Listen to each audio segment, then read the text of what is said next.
Next person I will call on the list is Jesse Bontecou, and then Nikki Turziev and Fergus Nolan.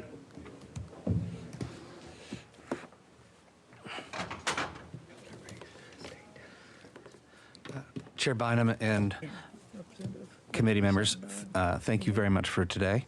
I'm Jesse Bontecou, Executive Director of the Cannabis Industry Alliance of Oregon. We represent over 500 cannabis businesses, and I'll go as fast as I can.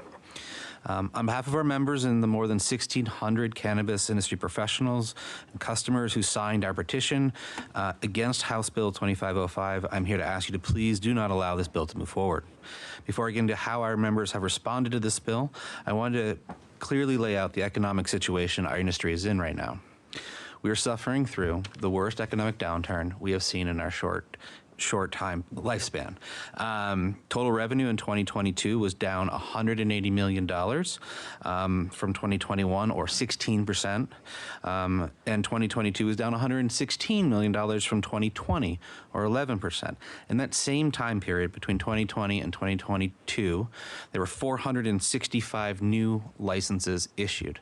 And that is why the total revenue per active license decreased 25% in those 2 years. So it's been a horrible couple of years, and the industry is reeling.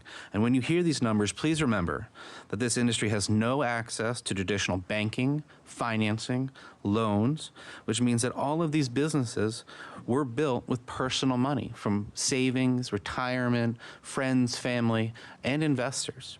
And those who were able to find non-traditional loans often have interest rates of 15 to 20%. On top of that, we have no bankruptcy protections. So when a cannabis business fails, those people, everything is at risk for them, and or just gone, and everybody who trusted them with their money. And that is why you've probably heard a lot of emotions and comments and written comments from our folks. Finally, our businesses are subject to Federal Tax Code 280, which means that the only thing they can deduct is the cost of goods sold. All of this is to say that we have very little financial flexibility, stability, and cannot absorb financial shocks like other industries might be able to do.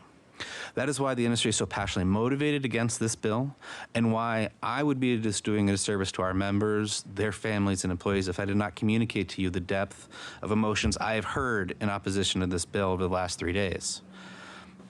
Utter fear for not being able to weather one more financial burden put upon them and their already struggling businesses.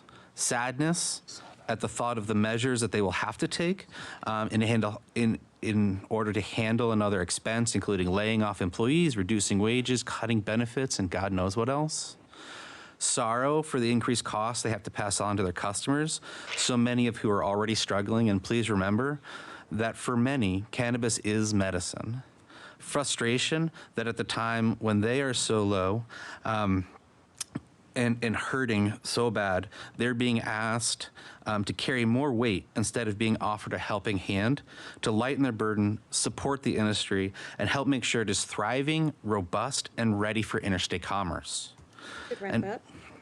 And finally, feeling betrayed for all that they have done already, growing a billion-dollar industry, creating 20,000 good-paying jobs, massively conturning the illicit market, all of which surviving in the most regulated industry in Oregon.